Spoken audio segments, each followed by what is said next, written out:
As Donald Trump continues to lie about hurricane relief causing serious damage, causing lives to be lost, frankly, what does Fox do? They bring on Melania Trump.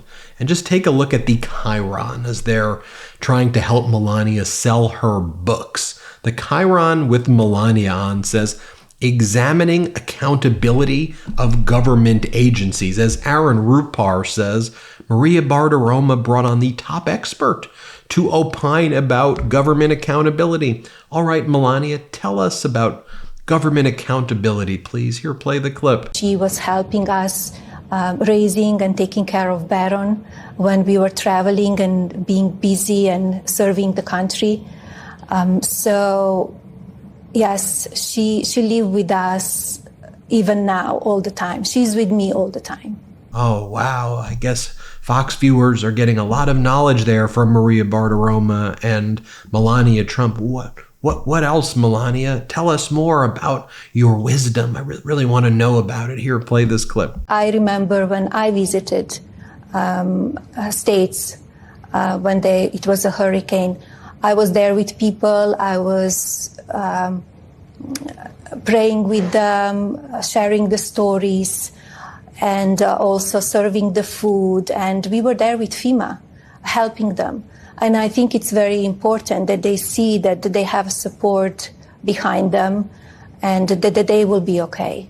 I'm being sarcastic, of course, but take a look at this. Governor Walz went on Fox for a one-on-one interview. And I want to show you, he was interviewed by Sharon Bream. She tried to push some of the Fox and right-wing talking points. Take a look at this. Let's play it.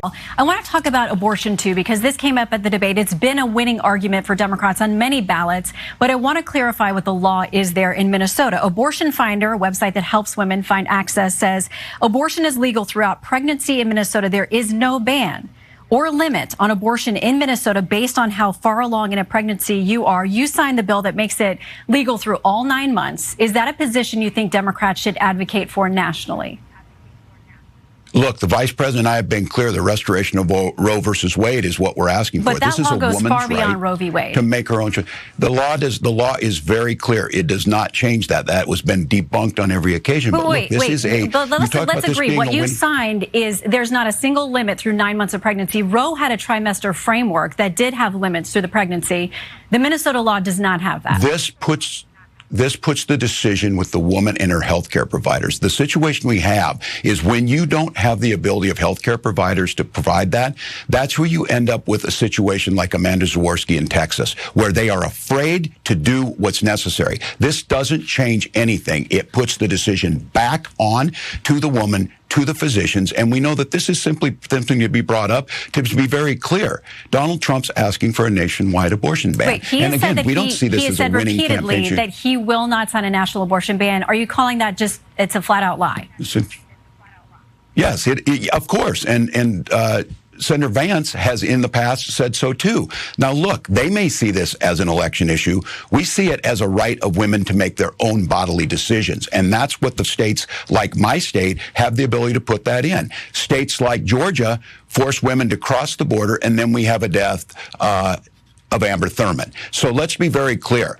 Trying to cut hairs on an issue on this is not where the American public's at. They want the restoration of Roe versus Wade. Vice President Harris said she would sign it. That's what we'll do when we're elected. But to be clear, the Minnesota law is far beyond Roe v. It was really good by Governor Walz right there. I think that was the type of response that I think was necessary. Now, I think Governor Walz knows that he's speaking to a very hostile network. But, I think if he can reach out to some members in the Fox cult, he's like, look, let's talk about issues that matter.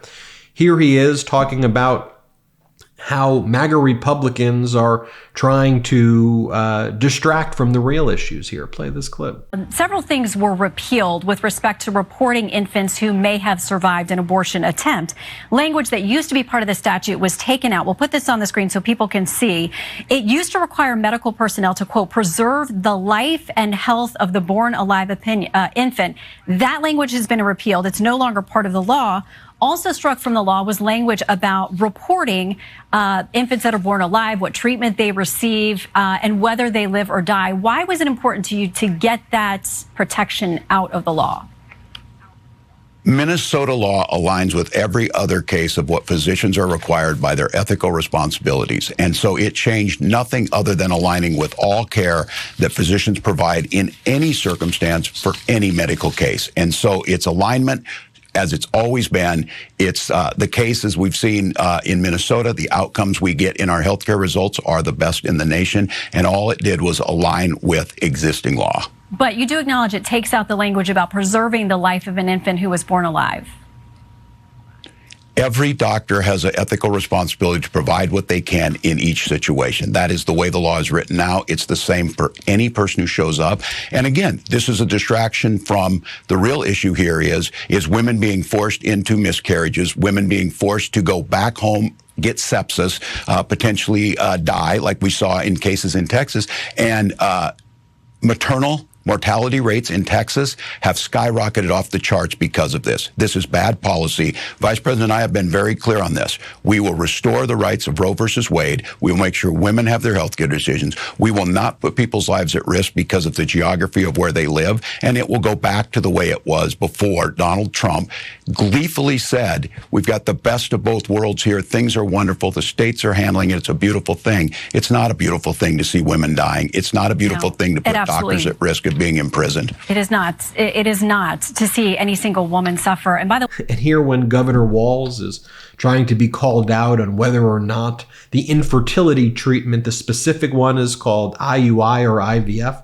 Take a look at this incredible response here. Play this clip. Listen, before we go, because I wish that we had a full hour, I want to give you a chance, because you called yourself a knucklehead this week, to talk about some of your misstatements. Yes. You've modified your story or explained that you misspoke about things involving your military rank, about carrying a weapon in war, your 1995 DUI arrest, using IVF to have your beautiful children, Gus and Hope, being in Hong Kong and China in the summer of 1989 during the Tiananmen events.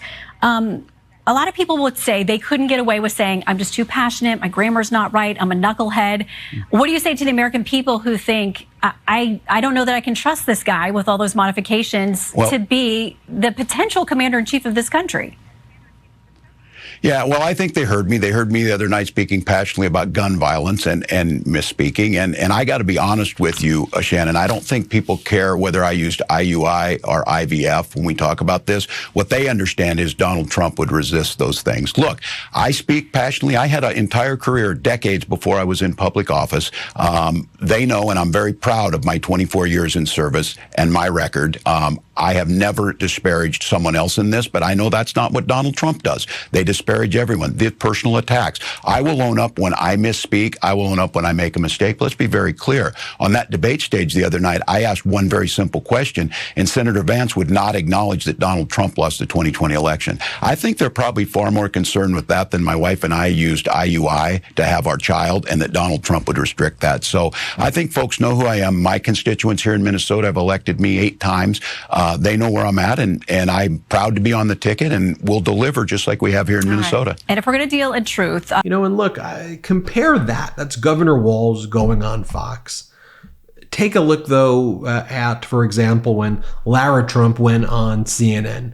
And take a look. Dana Bash here, she plays a clip of Republican Senator Tom Tillis praising the federal disaster response in North Carolina.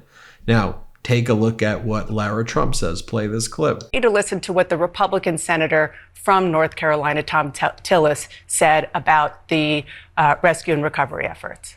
I'm actually impressed with how much attention was paid to a region that wasn't likely to have experienced the impact that they did. For anybody who thinks that any level of government, anybody here, could have been prepared precisely for what we're dealing with here, clearly are clueless. But right now, I'm out here to say that we're doing a good job. So he and others are saying, please, to the former president and to others, stop spreading misinformation because it's hurting people in North Carolina. I'm so glad to hear that he feels that way, but it's coming directly from people there. You can go online and you can look at videos of people recording themselves and posting online saying, we need help. No one has come here. We have nothing. And no one has even addressed the situation in my neighborhood or my area. So I'm glad to hear that he feels very good about that. And I hope that we hear more of that. I want them to recover there as soon as possible. And it's tragic, the loss of life that we've already seen. I think that number, sadly, is going to continue to go higher. And it's a tragedy all around. I want to turn to... As Jason Karsh sarcastically says, sure, you could listen to an actual senator who happens to be Republican, who's actually read in and is talking to FEMA. That's great. But take a look at what @goyboy1488 on Facebook has to say. He's telling a far different story, and it's voices like that our campaign prioritizes right there. Take a look at this clip as well. This is George Stephanopoulos with MAGA Mike Johnson. And take a look when George Stephanopoulos asks MAGA Mike a very simple question here. Play this clip. So it's very clear you're not going to condemn the baseless suggestion the Democrats are behind the assassination attempt on Donald Trump. I want to ask you another question. There's so many. Please, anything. Well, you have the opportunity to condemn it if you want. You have that opportunity, but we can move on now. I do want to ask you a question that Senator Vance did not answer at this week's debate. Can you say unequivocally that Joe Biden won the 2020 election and Donald Trump lost? See, this is the game that is always played by mainstream media with leading Republicans. It's a gotcha game. You want us to litigate things that happened 4 years ago when we're talking about the future. We're not going to talk about what happened in 2020. We're going to talk about 2024 and how we're going to solve the problems for the American people. I think this game that's played all the time, I'm not going to engage in it. We're not talking about that. Joe Biden has been the president for almost 4 years. Everybody needs to get over this and move forward. That's what we need to talk about. What happens on November 5 and the days after that? That's important, and that's what the demand for us to talk about. So, like Senator Vance, you cannot say unequivocally that Joe Biden won the 2020 election and Donald Trump lost? George, I'm the Speaker of the House. I work with the President of the United States all the time. Joe Biden has been the president for 4 years. There's not a question about this, okay? It's already been done and decided, and this is a gotcha game that's played, and I'm not playing it. I want to talk about the future. Let's talk about policies. Ask me anything you want on any challenging issue. Let's put that out there for the American people. That's what they need to hear.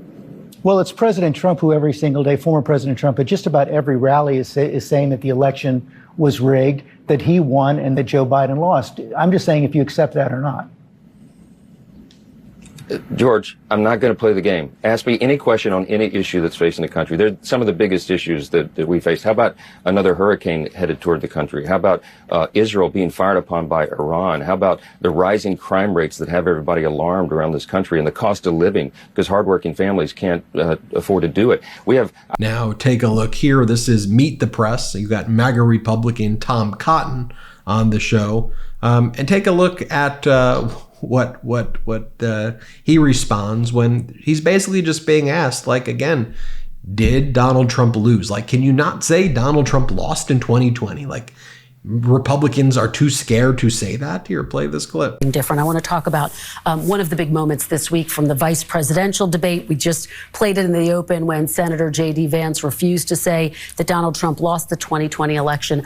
I want to put this question to you, Senator, just to put this to rest. Can you say definitively here and now that Donald Trump did lose the 2020 election? Kristen, Joe Biden was elected president in 2020. It was an unfair election in many ways. I mean, you had states that were changing their election practices or election laws, sometimes in violation of their constitution.